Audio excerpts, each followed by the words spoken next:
Bonjour à tous. Je commencerai par remercier Dr Lucier d'avoir eu cette heureuse idée de combiner deux expertises différentes, celle de Maître Lambert et la mienne, pour venir vous parler d'un sujet qui nous tient à cœur à tous les deux. Comme l'a mentionné Dr Lucier, je fais le tour du Québec et pas au-delà pour parler des directives médicales anticipées. Donc, comment s'y retrouver? On va partir du début. Donc, qu'est-ce que c'est, à quoi ça sert et surtout, à la fin, comment les rédiger? Donc, les directives anticipées, c'est quoi? C'est l'expression des volontés d'une personne majeure et apte, lui permettant de déterminer à l'avance les soins qu'elle accepte ou qu'elle refuse de recevoir dans le cas où elle deviendrait inapte à y consentir à ces soins. Donc, c'est vraiment une définition très, très, très précise. Et par contre, déterminer à l'avance les soins, ça inclut naturellement les directives médicales, mais ça ne s'y limite pas. Et on va voir qu'il y a une différence quand même dans les instruments qu'on peut utiliser en fonction de cette différence-là, justement. Pourquoi rédiger les directives anticipées? L'idée remonte quand même jusqu'en 1981. Il y a eu la Déclaration de Lisbonne où l'Association médicale mondiale sur les droits du patient énonçait que si vous allez à l'urgence, que vous êtes arrivé à l'urgence, que vous n'êtes pas en mesure, à cause de votre condition physique, vous êtes en infarctus, vous n'êtes pas en mesure de comprendre ce qui se passe, vous n'êtes pas en mesure de parler. En plus, il n'y a personne qui est là avec vous pour répondre à votre place. Donc, dans cette situation, le médecin, à moins que sur la base d'une conviction ferme ou d'une ferme déclaration préalable, n'a pas idée de ce que vous voulez, ben, il va faire ce qu'il doit faire normalement comme médecin à l'urgence. Et donc, à ce moment-là, comme vous n'êtes pas en mesure de refuser cette information que personne n'est en mesure, donc vous pouvez recevoir un soin que vous n'auriez pas voulu. Donc, c'est pour ça qu'effectivement, par la suite, il y a diverses législations qui ont adopté des règles pour permettre effectivement de clarifier encore plus ces directives anticipées. Au Code civil, effectivement, à l'article 12, on nous dit que celui qui consent à des soins pour autrui ou qui les refuse pour autrui, donc vous êtes toujours à l'urgence, vous êtes toujours en état impossible de répondre. Donc, la personne qui répond pour vous, elle est tenue d'agir dans le seul intérêt dans votre intérêt, en tenant compte, dans la mesure du possible, bien entendu, des volontés que cette dernière a pu manifester.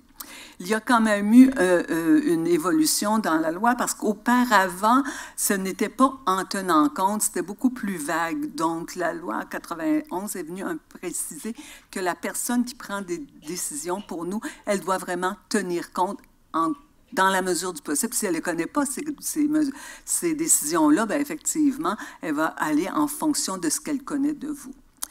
Ces directives-là, elles peuvent être verbales, mais elles devraient être écrites, à mon avis, parce que les écrits restent.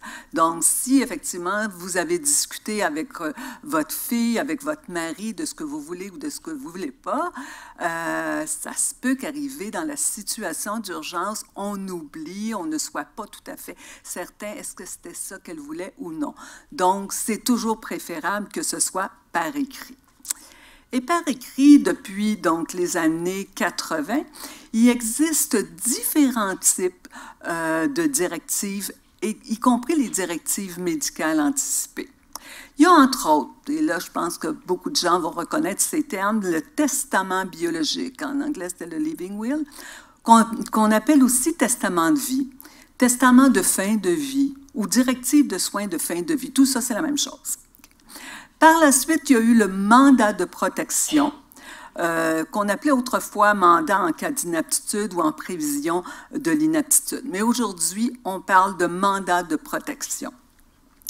Et dans les années 80 est apparu aussi, vers les années 89, est apparu le concept de niveau d'intervention médicale et de niveau de soins. On va voir un peu plus tard, c'est légèrement différent des deux premiers, mais il reste que c'est un moment où on peut exprimer nos souhaits par rapport aux directives médicales anticipées. Et finalement, depuis décembre 2015, il y a le régime des directives médicales anticipées de la loi concernant les soins de fin de vie. Donc, un autre instrument qui s'est ajouté pour venir effectivement valider vos intentions par rapport aux soins que vous désirez recevoir en fin de vie. Tous ces éléments-là, tous ces formulaires-là vont vous aider à planifier vos soins en fonction de ce que vous voulez pour votre fin de vie. Donc, on va passer à travers ces différents modèles-là pour préciser un petit peu ce que chacun peut vous apporter et vous aider peut-être à décider lesquels vous devriez faire et lesquels sont moins pertinents. Donc, on va commencer par le testament biologique et le mandat de protection. Voici un exemple de testament biologique que vous pouvez retrouver d'ailleurs sur Internet, c'est là où je l'ai trouvé, qui existe depuis très, très longtemps, ça s'appelle Five Wishes. Il existe une copie française aussi. Pour obtenir ces copies-là, il faut quand même débourser de l'argent. Par contre, ce document-là, ce qu'il contient, vous allez, le titre du document le dit, Five Wishes. Donc, vous allez exprimer vos souhaits en fonction de 5 catégories. Première chose, la personne que je désigne pour prendre des décisions de soins à ma place, les types de soins médicaux de fin de vie que je veux ou que je ne veux pas, le niveau de confort souhaité, donc le soulagement de la douleur et des autres symptômes, vous allez dire, ben oui, mais tout le monde veut être soulagé au niveau de sa douleur, mais pas tout à fait. J'ai rencontré dans ma pratique des gens qui souhaitaient, entre autres, éviter, par exemple, la morphine pour des raisons philosophiques qui leur appartenaient. Donc, c'est important, des fois, d'indiquer dans nos directives ce qu'on veut ou on ne veut pas par rapport à ces soins-là. Mais ça inclut aussi les soins personnels, coiffeur, massage, musique. Le souhait 4, c'est par rapport à comment je veux que les gens prennent soin de moi. Entre autres, c'est des soins pour le lieu de résidence, les soins spirituels. Pas tous partagent les mêmes envies par rapport aux soins spirituels. Et finalement, la partie 5, c'est les souhaits que mes proches devraient connaître. Donc, je laisse des messages personnels ou encore j'indique mes souhaits pour les arrangements funéraires. Donc, c'est un exemple de testament de vie qu'on peut utiliser vous voyez que c'est au-delà des directives médicales anticipées. C'est seulement le souhait 2 qui parle des soins médicaux. Un autre document, et là, vous allez je vais vous demander de porter attention parce que ce document-là, qui est aussi un testament de vie, porte le même nom que les directives médicales anticipées selon la loi. Donc, je porte votre attention ici. C'est un document qui a été produit en 1999 par l'Hôpital général juif, qui, à ce moment-là, a aidé beaucoup de gens à écrire leur testament biologique ou testament de vie. Ce document-là nous parle de 4 situations cliniques. Okay. Ce qui sera différent, tantôt, ça va vous être expliqué par rapport aux directives médicales anticipées selon la loi. Donc, ici, on parle de phase terminale d'une maladie, d'état végétatif permanent, de lésions cérébrales qui m'empêchent de reconnaître qui que ce soit ou de communiquer d'une quelconque façon, par exemple Alzheimer, ou encore quelqu'un qui serait en coma, ou s'il m'arrive un coma ou un accident vasculaire cérébral qui me laisse effectivement dans le coma. Donc, on voit 4 situations qui sont inscrits sur le document. De ces 4 situations-là, je vais indiquer pour chacune des situations les traitements, si je veux qu'ils soient effectués, si je veux qu'ils ne soient pas effectués ou si je veux qu'ils soient cessés. Parce qu'il se peut que lorsque j'arrive à l'urgence, la situation soit telle que, par exemple, le médecin soit obligé de m'intuber. Mais si dans mon testament de vie, si j'ai indiqué que non, je ne voulais pas vivre sur un respirateur, lors des discussions avec le médecin, cet élément-là pourrait être pris en considération. On va y revenir tantôt. Donc, dans ces directives médicales anticipées, on va parler de traitement d'un maintien comme la réanimation cardio-respiratoire, le respirateur lui-même, la dialyse, la chirurgie salvatrice. On va parler également de traitement intraveineux, transfusion antibiotique, de la thérapie nutritionnelle ou d'hydratation, ça veut dire le gavage. On parle également d'analgésique ou de toute autre directive, par exemple la chimiothérapie. Si j'ai une maladie d'Alzheimer stade 6 ou 7, c'est possible que je me dise que dans cette condition-là, je ne voudrais pas avoir de chimiothérapie.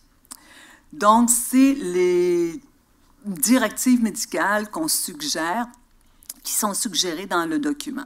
Et comme je l'ai dit tantôt, j'indique pour chacun et dans chaque situation, soit qu'il ne soit pas effectué, qu'il soit cessé ou qu'il soit effectué.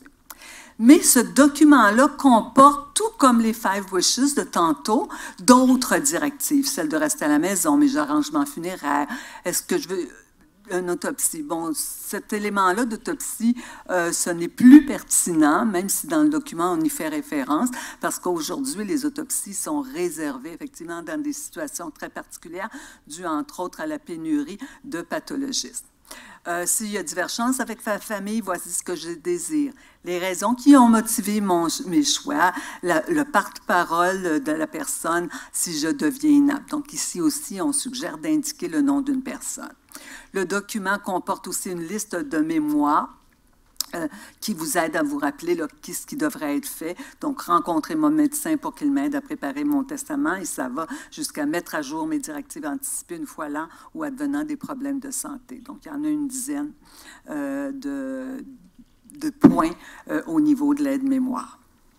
Donc, c'est un bref sommaire de ce que peuvent être les mandats, voyons, je m'excuse, les directives médicales anticipées. Voilà. Là, maintenant, je vais passer au mandat de protection, qui est différent de ce qu'on vient de parler. Le mandat de protection, c'est en 1991 également, où dans le Code civil, on a mentionné spécifiquement la présence du mandat de protection qui s'appelait à ce moment-là, donc comme je l'ai dit tantôt, d'un autre nom. Mais le mandat de protection, c'est celui donné par une personne majeure en prévision de son inaptitude à prendre soin d'elle-même et à administrer ses biens. Okay. Ici, le mandat peut avoir aussi pour objet les actes destinés à assurer, en prévision toujours de l'inaptitude du mandant, le mandant étant celui qui fait le mandat, à prendre soin de lui-même ou à administrer ses biens. Alors que dans les documents, les testaments de vie dont je viens de vous parler tantôt, on ne parle pas, entre autres, d'administration des biens. Le mandat assure aussi la protection de sa personne, l'administration en tout ou en partie de son patrimoine et en général son bien-être moral et matériel. Donc, on voit que l'objet du mandat de protection est beaucoup plus large encore que ce qu'on a vu tantôt dans les testaments de fin de vie. Le mandat de protection, vous pouvez l'obtenir, entre autres, sur le site du curateur public, mais vous pouvez aussi écrire à Québec pour avoir une copie qui ressemble à celle-ci. Donc, votre mandat, au niveau, entre autres, des soins médicaux, votre mandat vous permet d'exprimer clairement ce que vous souhaitez concernant votre hébergement, l'administration de vos biens, mais aussi les soins de fin de vie que vous désirez. Bref, le mandat est le moyen officiel le plus simple de protéger votre avenir, de faire respecter vos volontés et d'éviter bien des problèmes à vos proches. C'est beaucoup mieux que de leur en parler informellement. Comme je l'ai dit tantôt, les écrits restent, heureusement. Dans le mandat de protection, vous avez toutes ces sections-là. Ici, l'image que vous avez, c'est le document complet du mandat. Vous pouvez également obtenir uniquement le formulaire que vous complétez. Et donc, c'est un document qui sera à part, mais je suggère fortement d'aller consulter ce mandat-là parce qu'il vous donne une idée précise et exacte de tout, il y a en 11 points, tout ce que ça comprend, le mandat de protection. Donc, ça vaut vraiment la peine de le lire de façon détaillée parce que ce n'est pas si simple que ça de compléter son mandat de protection. Au niveau des soins de fin de vie, on nous dit que dans toute décision relative aux soins requis en fin de vie, mon mandataire, donc c'est la personne que j'ai nommée, doit tenir compte, 1, de mon opposition à tout moyen diagnostique et thérapeutique disproportionné et ne faisant que multiplier ou prolonger inutilement mes souffrances et mon agonie. 2, mon opposition, ma volonté de mourir dignement avec les soins de soutien et de confort que je requiers, et une médication propre à soulager mes souffrances, même si celle-ci a pour effet indirect de hâter le moment de la mort. On sait que le fait de donner des médicaments, entre autres l'utilisation de la morphine ou de tout autre médicament qui peut soulager la personne, pourrait éventuellement raccourcir la vie, mais ceci n'a rien à voir avec l'aide médicale à mourir. Effectivement, on sait que la morphine, entre autres, peut avoir cet effet-là, même si elle est administrée de façon tout à fait compatible avec les standards de la pratique. Et finalement, vous pouvez également rajouter toute autre précision ou volonté que vous souhaitez. Le document vous permet effectivement de rajouter ces éléments-là. Entre autres, les éléments dont j'ai parlé tantôt dans le testament de fin de vie. Finalement, son exécution, une fois que j'ai complété mon mandat de protection, que j'ai rempli le formulaire, que ce soit devant un notaire ou que ce soit chez moi au coin de la table avec 2 témoins, ceci ne veut pas dire que le document est automatiquement valide. Ce document-là ne devient valide, ou son exécution, elle est subordonnée. Premièrement, il faut que je sois devenu inapte, puisque c'est un mandat en prévision de mon inaptitude. Et deuxièmement, il faut qu'il soit homologué par le tribunal.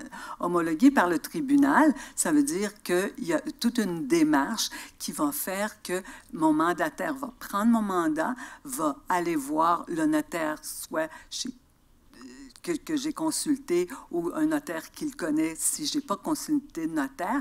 Et c'est le notaire qui va, à ce moment-là, apporter le mandat devant la Cour pour qu'il soit homologué. Ça peut être une démarche qui est un petit peu plus longue à ce moment-là.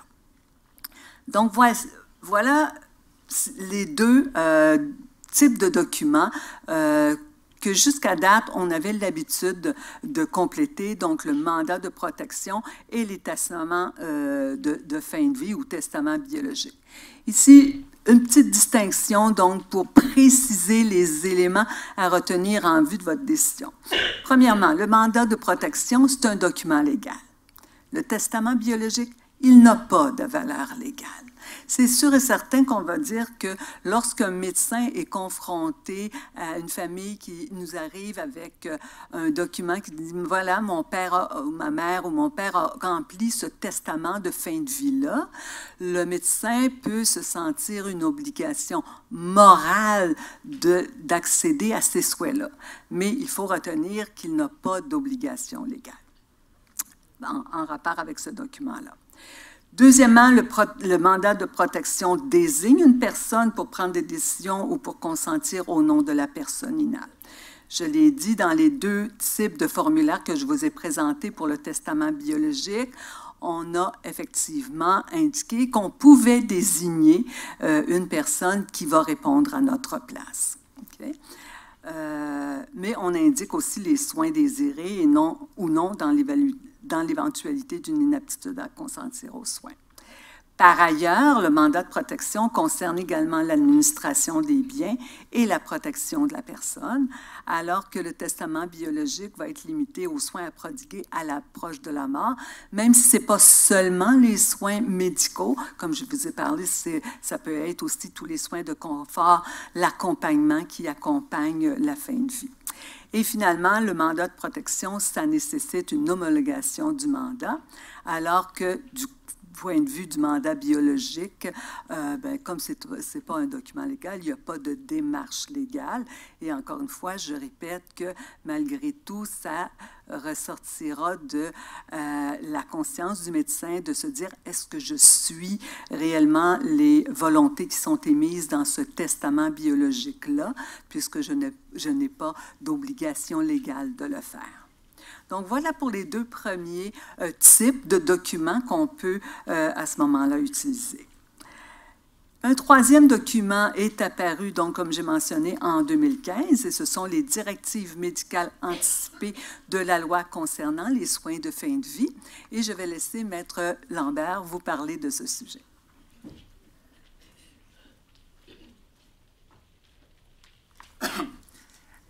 Alors, merci, Dr.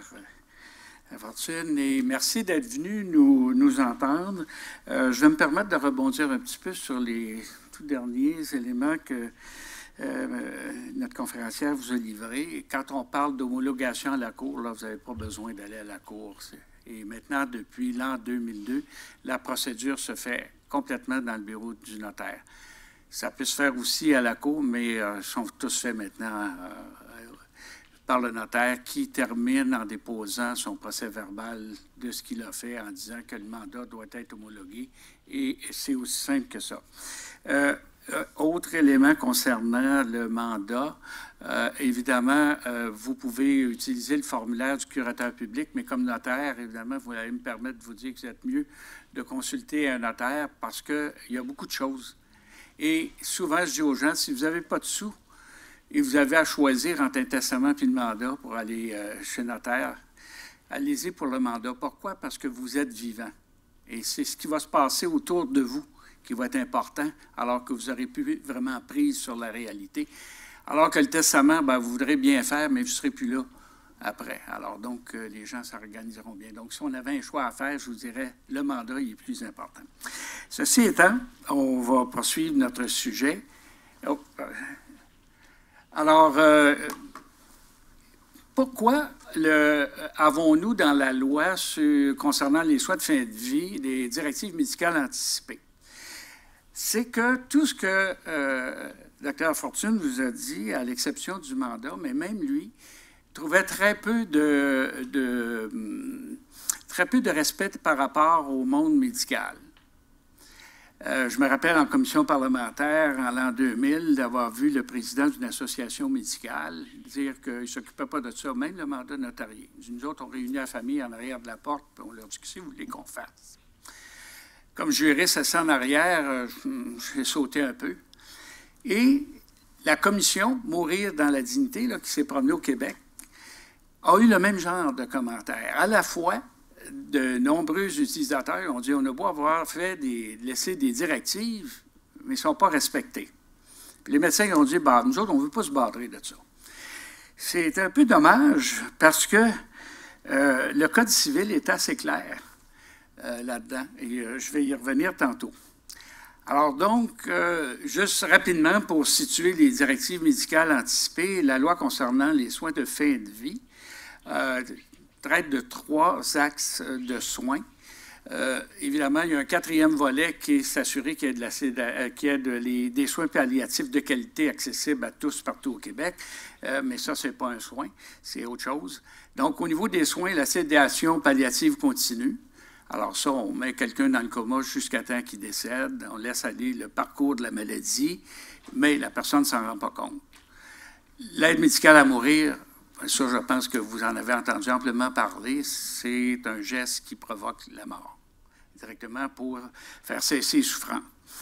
Les directives médicales anticipées, donc c'est notre sujet, eh bien, c'est comme l'article 51 de la loi le mentionne, ça permet à toute personne majeure et apte à consentir aux soins et peut, au moyen de ces directives, indiquer si elle consent ou non aux soins médicaux qui pourraient être requis par son état de santé au cas où elle deviendrait inapte à consentir aux soins.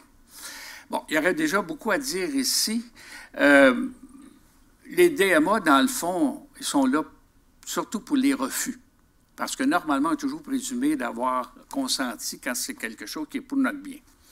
Alors, quelqu'un qui refuse une transfusion de sang, alors qu'on sait que si elle n'en a pas, elle risque de décéder. D'ailleurs, on en a déjà vu, mais c'est parfaitement son droit. Alors donc, c'est l'aspect refus, dans le fond, qui justifie les directives médicales anticipées. Et l'autre élément, c'est être inapte à consentir aux soins. Il faut comprendre que vous pouvez avoir un mandat homologué ou vous pouvez avoir un curateur nommé formellement par la loi. Et si vous êtes capable de comprendre ce qui se passe au niveau des soins, même si vous êtes, selon l'ancienne, très ancienne expression, interdit, donc déclaré inapte légalement, vous êtes encore peut-être apte à consentir. Donc, c'est vraiment au niveau du médecin, de l'équipe soignante, de constater si vraiment la personne comprend ou non. Je vais revenir plus loin. Le principe au soutien des directives médicales anticipées, c'est respecter l'autonomie de la personne qui dit que toute personne, à l'article 10 du Code civil, est inviolable et a droit à son intégrité. Et sauf les cas prévus par la loi, nul ne peut lui porter atteinte sans son consentement. L'article 11, nul ne peut être soumis sans son consentement à des soins, quelle qu'en soit la nature, qu'il s'agisse d'examen, de prélèvement, de traitement ou de tout autre type d'intervention. Alors donc, on comprend que c'est un principe majeur et le consentement de l'individu est crucial.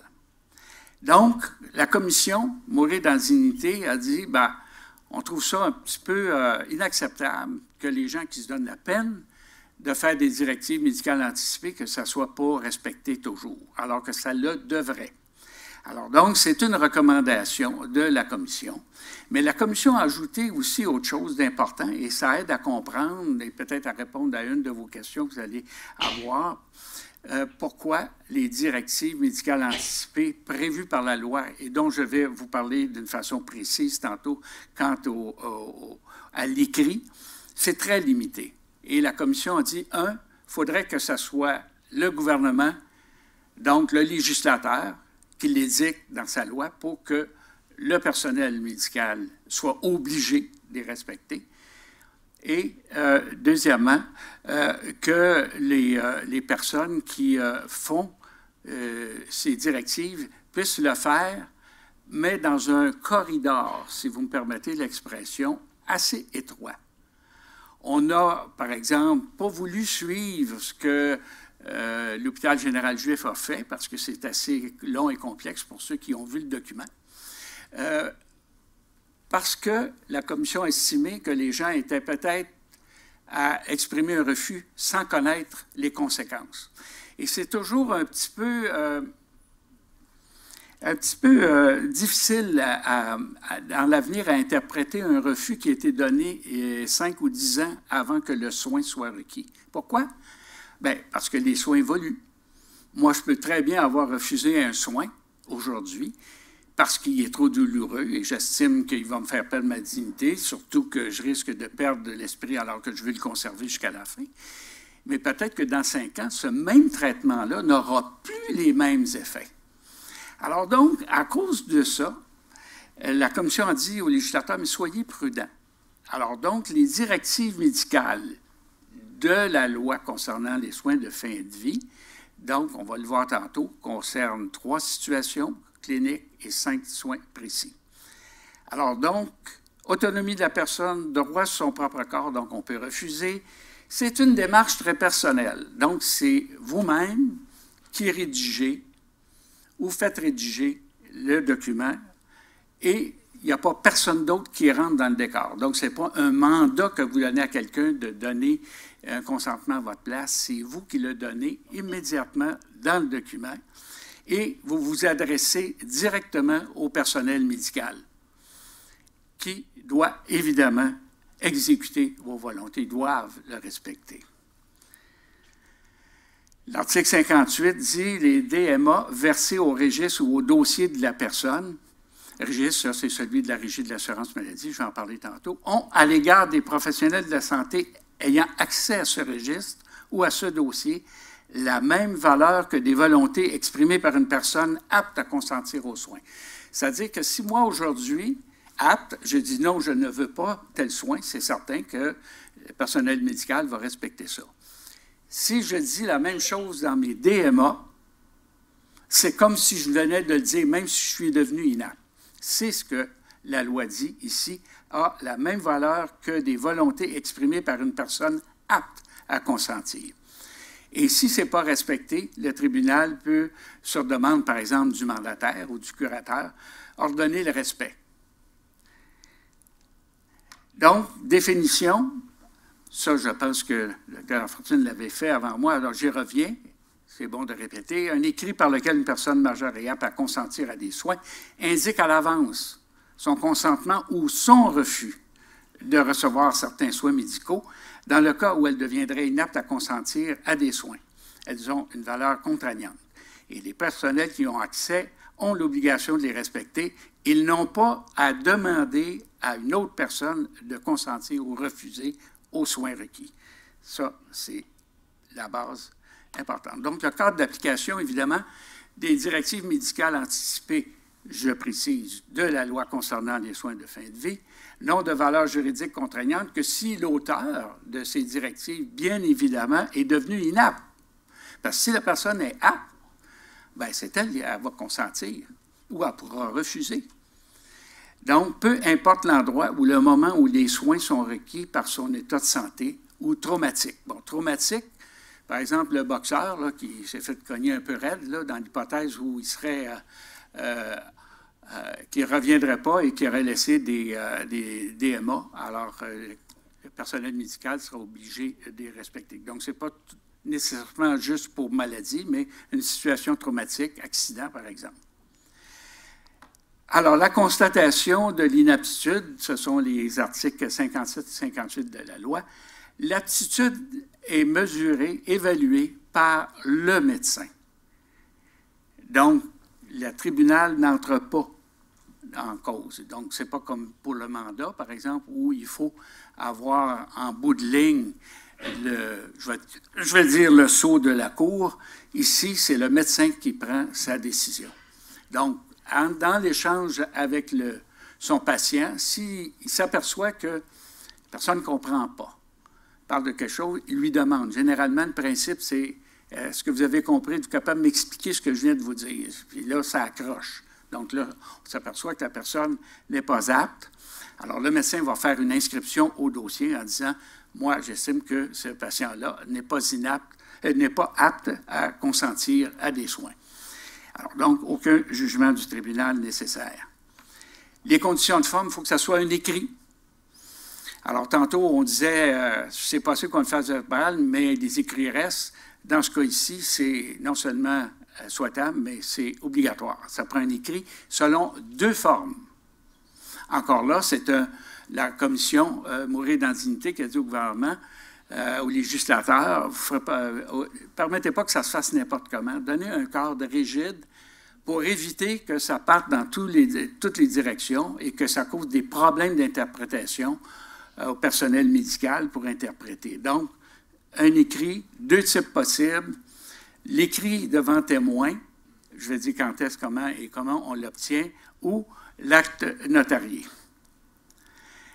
L'article 63 dit que le ministre établit et maintient un registre des directives médicales anticipées. Donc, c'est la RAMQ qui s'est vu confier la gestion du registre et l'inscription au registre n'est pas obligatoire pour que les DMA soient valides. Ça, les gens pensent qu'il faut que ça soit enregistré, entre guillemets. Non.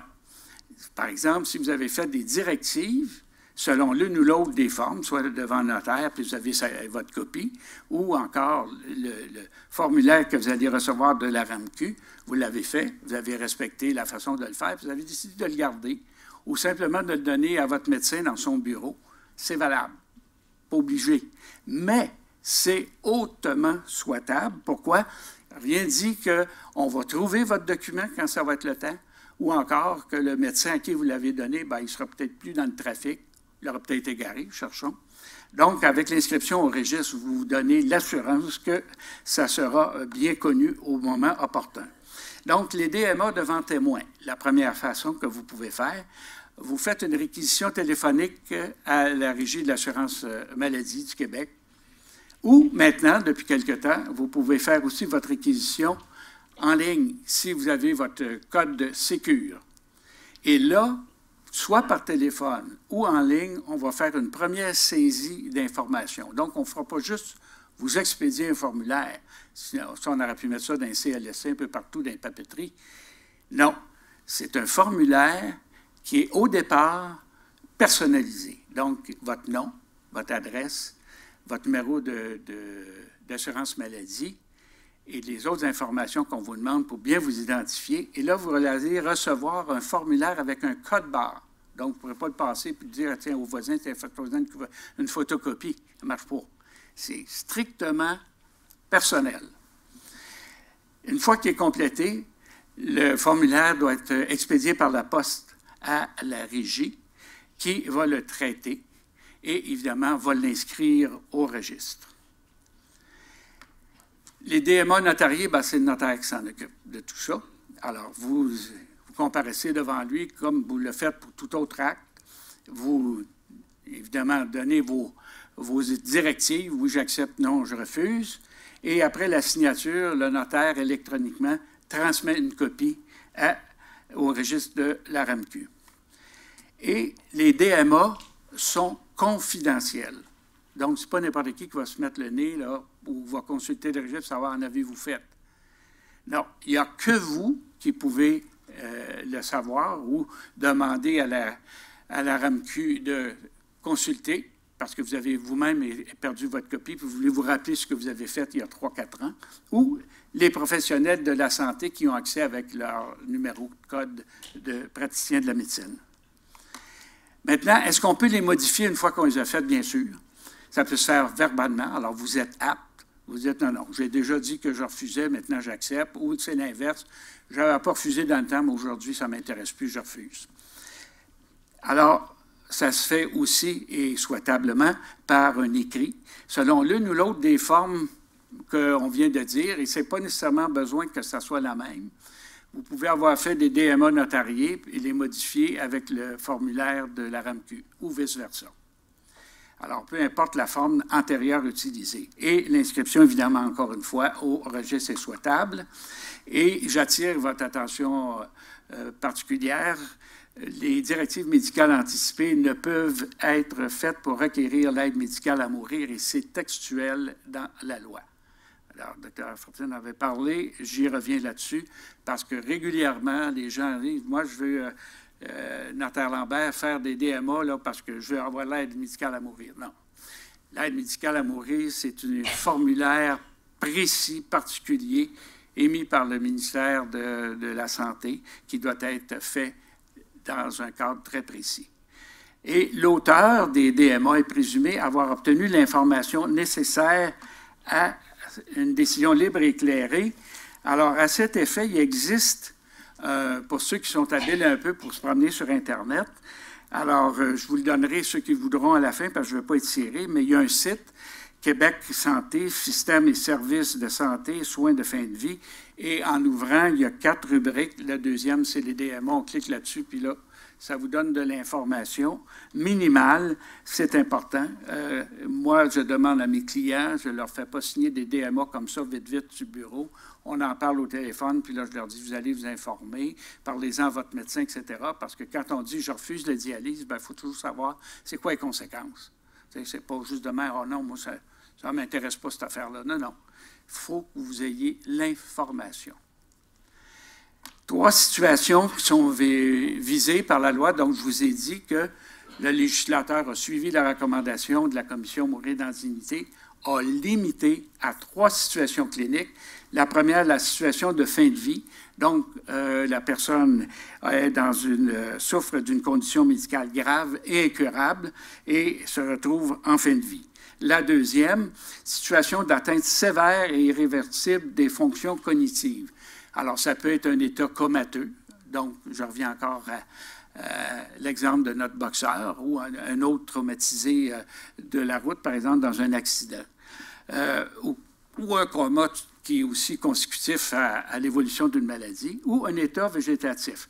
L'état végétatif, c'est qu'il y a un petit peu de réaction qu'on constate chez la personne. Vous voyez les yeux, elle va bouger un peu à un stimuli, mais elle est inconsciente. La troisième situation, c'est atteinte sévère et irréversible des fonctions cognitives. Alors ici, on pense évidemment au type de démence, Alzheimer et autres à un stade avancé. Dans le cadre de l'une ou l'autre de ces situations, vous avez à dire si vous acceptez, oui ou non, la réanimation cardio-respiratoire. C'est-à-dire que si vous êtes soudainement en arrêt respiratoire, bien, on va prendre des moyens pour relancer la respiration. Là, je vous simplifie ça ici parce que l'important, c'est de comprendre le principe. La respiration assistée par un respirateur ou autre support technique. Alors, encore une fois, vous êtes plus capable de maintenir une respiration suffisante pour assurer l'oxygénation de votre sein et de votre corps. Ça vous prend un appareil, vous dites non, si je suis rendu là, moi, c'est le terminus. La dialyse rénale, alors on sait ce que c'est. Alors, pour bien des gens, s'ils n'ont pas de dialyse, ça signifie la mort à très court terme, donc c'est oui ou c'est non. L'alimentation forcée ou artificielle, donc ça, c'est quelqu'un qui refuse d'être alimenté, ça resserre les dents, ça ne passe pas, tout ça. J'ai vécu ça, j'ai été 6 ans comme être infirmier à Notre-Dame-de-la-Merci, je sais de quoi te faire. Alors donc, dans ce temps-là, malheureusement, ce n'était pas le contexte légal d'aujourd'hui, mais ça, c'est un refus. Alors donc, si vous le manifestez, on ne vous nourrira pas.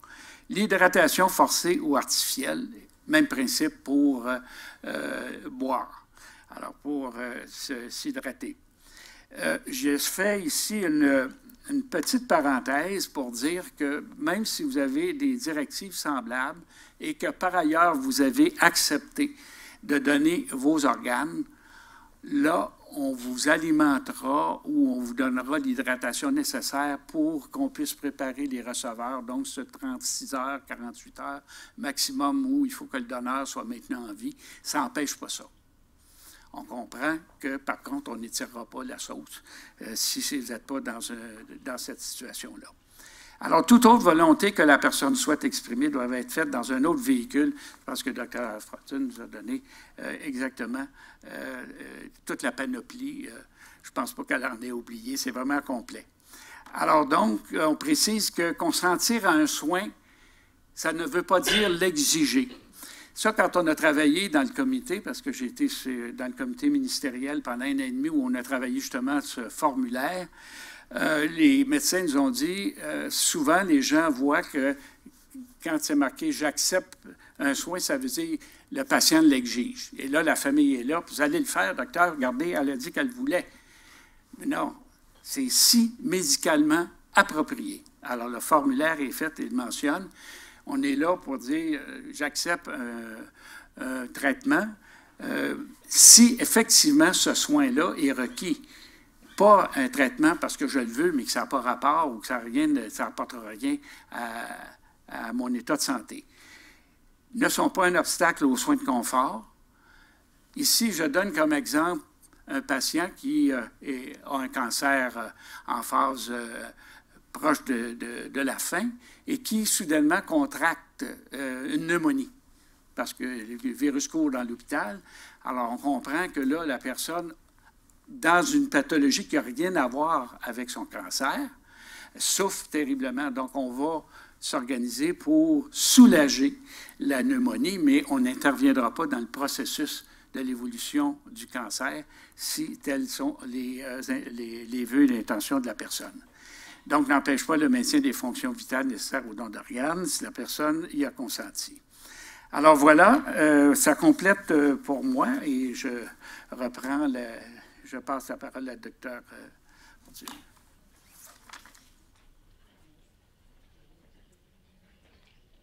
Merci, Maître Lambert. Alors,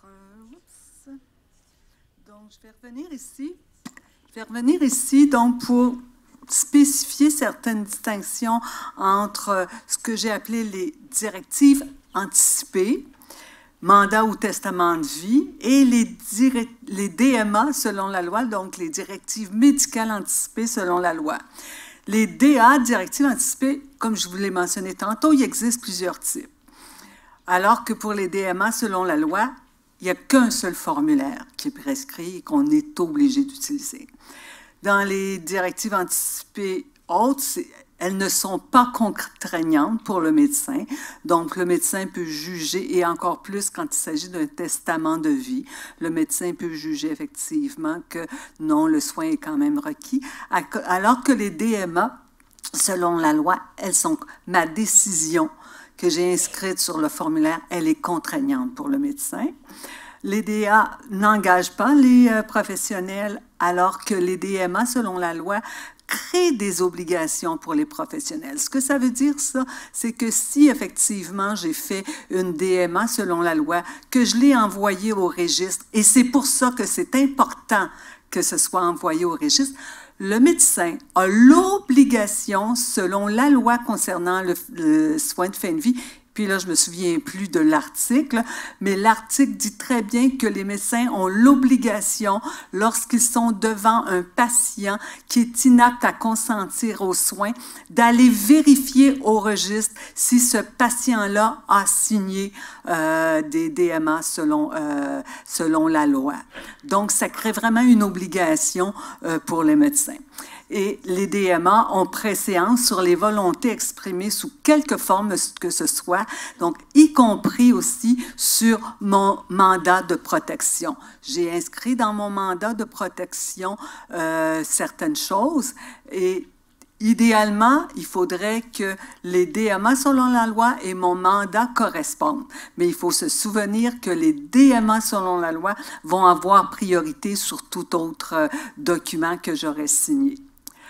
Les volontés relatives, c'est ce que je viens de dire effectivement par rapport aux directives médicales anticipées. Okay. Je vous ai parlé aussi d'une autre forme où on peut exprimer nos volontés. Ce sont les niveaux d'intervention médicale ou les niveaux de soins. Et là, c'est assez différent de ce qu'on vient de vous parler. Les niveaux d'intervention médicale, en fait, c'est une discussion qu'on peut avoir avec le médecin. C'est dans le sens où je rentre à l'hôpital pour une condition X, ou ma mère, mon père entrent à l'hôpital, il est incapable de prendre ses décisions, et à ce moment-là, le médecin devra discuter avec la personne qui est censée représenter la personne inapte. Okay. Donc, c'est l'expression des valeurs et volontés du patient sous forme d'objectifs de soins.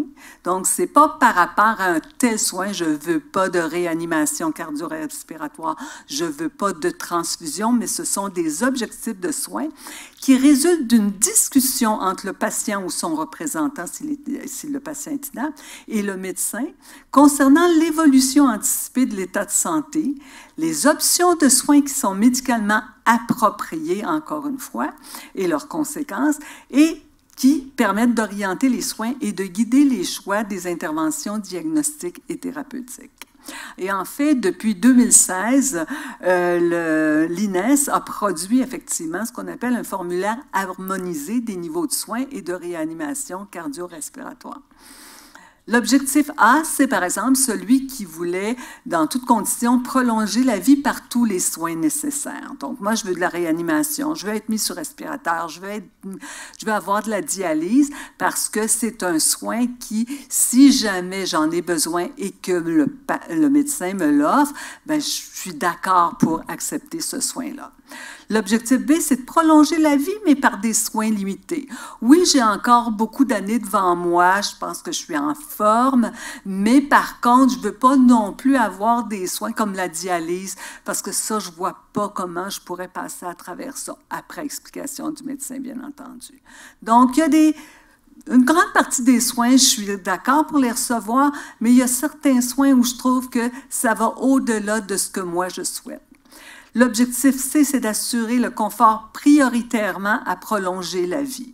C'est-à-dire, oui, j'ai encore des des bonnes choses dans ma vie, j'ai pas trop de douleur, le problème que j'ai effectivement ne m'empêche pas d'avoir une vie agréable, mais par contre, il y a des soins que je voudrais pas. Si ces soins-là entraînent, entre autres, trop de douleur, ce sont deux types de soins dont je veux pas. Et l'objectif D, c'est finalement assurer le confort uniquement sans viser à prolonger la vie. À ce moment-là, c'est la personne qui, effectivement, ne veut aucun soin curatif actif. Par exemple, le traitement d'une pneumonie, même ce soin-là, j'en voudrais pas. Par contre, je veux que vous me soulagiez, docteur. Et en tout temps, dans les 4 objectifs, le soulagement de la douleur ou de tout autre symptôme est toujours requis. C'est juste le niveau d'intensité thérapeutique à ce moment-là qui change. Donc, voilà tous les instruments qui sont à votre disposition pour faire connaître vos volontés en vue des soins médicaux en fin de vie. Donc, planifier mes soins, ça passe par cet ensemble-là. C'est une démarche globale réflexive sur mes valeurs, mes croyances, sur ma conception de la vie, de la maladie, de la mort, sur mes relations. Donc, ce n'est pas un matin, je me lève en me disant « Ah, tiens, c'est aujourd'hui que je signe mes DMA ». Okay? Je pense que c'est la plus mauvaise façon. Ou, ah, ma voisine vient de parler qu'elle vient de remplir ses DMA, je vais les faire venir puis je les signe comme ça. Non, je pense que c'est une planification des soins. Le mot planifier le dit, il faut réfléchir à cet acte-là et mettre tout ensemble ces éléments-là dont je viens vous parler.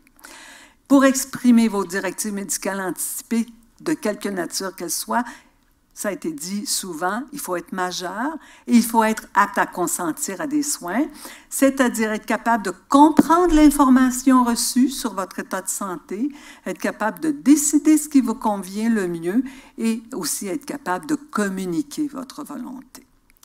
Donc, la première étape, c'est de se familiariser avec la loi sur les soins de fin de vie. Ce document-là est disponible sur l'Internet, donc ça vaut la peine non seulement d'y jeter un coup d'œil, mais d'aller le lire en profondeur pour savoir qu'est-ce que ça comprend. Mais il faut aussi se renseigner sur le mandat de protection, sur les autres, sur les DMA, entre autres, dans le document loi sur les soins de fin de vie. Il faut lire de façon très, très précise ce qui en est par rapport aux directives médicales anticipées. Deuxième étape, faire le point sur vos besoins, vos préférences, vos valeurs, vos croyances, votre projet de vie, de façon à pouvoir discuter des buts des soins et des traitements envisagés. Okay? Que ce soit ce que j'inscris dans mon testament de vie, dans mon mandat de protection sur mes DMA ou dans mes discussions avec le docteur si jamais j'ai la malchance d'entrer à l'hôpital et d'être obligée de discuter d'un niveau d'intervention. Troisième étape, discuter des soins en accord avec vos valeurs, parler avec vos proches. Mais aussi, comme ça a été mentionné tantôt, parler avec votre médecin, que ce soit votre médecin de famille ou votre médecin spécialiste.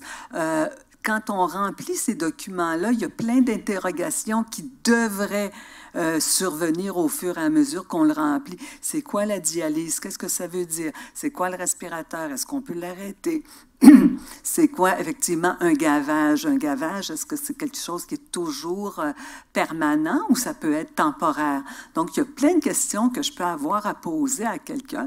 C'est sûr que c'est possible d'aller sur les sites Internet, mais des fois, pour les avoir expérimentés moi-même, il y a des fois des informations qui ne sont pas toujours vraies par rapport aux soins. Donc, je pense que ça vaut la peine de valider avec votre médecin ces données-là. Vous pouvez aller sur Internet, puis après ça, discuter avec votre médecin aussi. Mais je pense qu'une bonne discussion avec votre médecin, ça va vous permettre de mieux remplir effectivement ces documents-là. Quatrième étape. Premièrement, compléter un mandat de protection.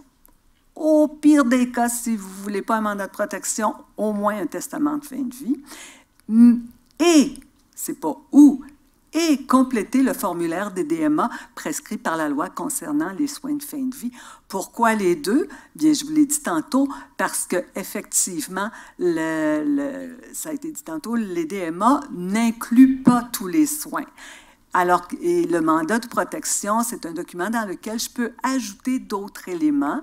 Et si effectivement je suis devenue inapte et que mon représentant, mon mandataire connaît ce document-là, bien, il peut effectivement discuter avec le médecin et faire valoir mes volontés. Par exemple, pour la chimiothérapie, j'ai un Alzheimer stade 6, on vient de me découvrir un cancer du sein, mais vous savez, docteur, ma mère ne voulait pas, dans son mandat de protection, elle a inscrit qu'elle ne voulait pas de chimiothérapie.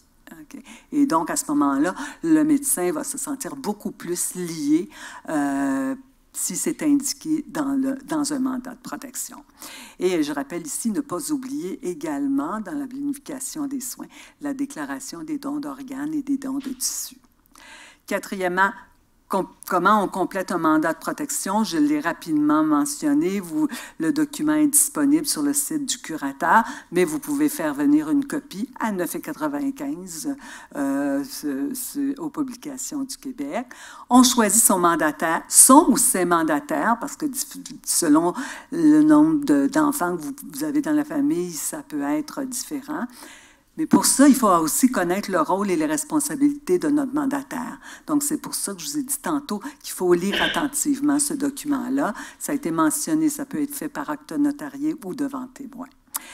Rendre le mandat accessible, soit remettre une copie à la ou les personnes désignées comme mandataires, remettre une copie à votre médecin ou à un professionnel de santé pour mettre dans votre dossier au bureau et à l'hôpital.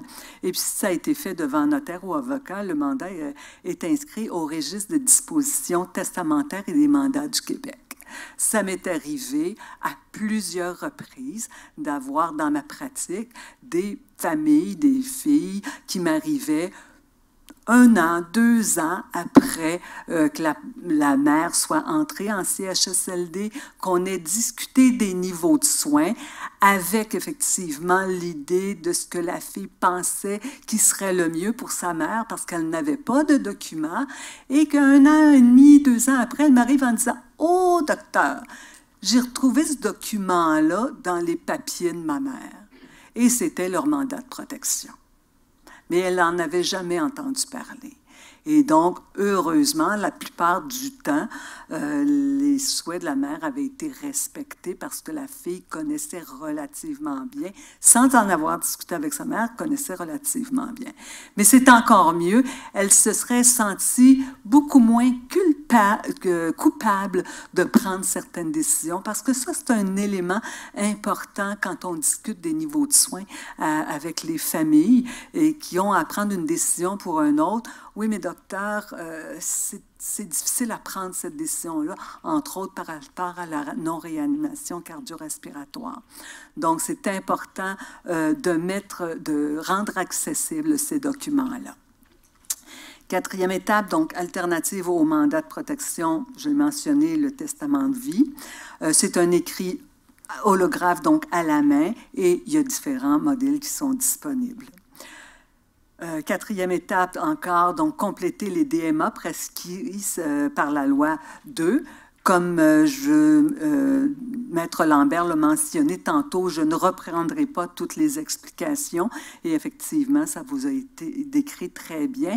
Mais encore une fois, j'insisterai également que vous envoyiez une copie, retourniez une copie à la RAMQ pour qu'ils le mettent dans le registre, parce qu'il y a une obligation du médecin d'aller vérifier si vous avez bien une copie. Sinon, vous pouvez remettre aussi une copie à votre médecin ou à un professionnel et aussi à un proche. Encore une fois, les directives médicales anticipées ne permettent pas de formuler une demande d'aide médicale à mourir, puis encore moins dans un mandat de protection. Et pour modifier ou révoquer vos DMA, ça a été mentionné tantôt, il faut remplir à nouveau des formulaires. Okay. 5e étape, revisez ces documents si votre état de santé change. Il y en a qui le font à tous les ans, aux 2 ans, mais surtout si votre état de santé change, je pense que c'est très, très important de reviser ces documents-là. Et pour vous aider encore plus à planifier vos soins, il y a 2 brochures du ministère de la Santé et des Services sociaux, les droits de la personne en fin de vie et les directives médicales anticipées qui sont disponibles sur Internet ou encore que vous pouvez faire venir par Publication du Québec. Et il y a des documents un petit peu plus consistants si vous voulez connaître les orientations ministérielles sur les soins de fin de vie. Il y a la politique en soins palliatifs de fin de vie et il y a le plan de développement en soins palliatifs et de fin de vie 2015-2020 pour une meilleure qualité de vie. Alors voilà, on vous laisse s'il y a des questions. Merci.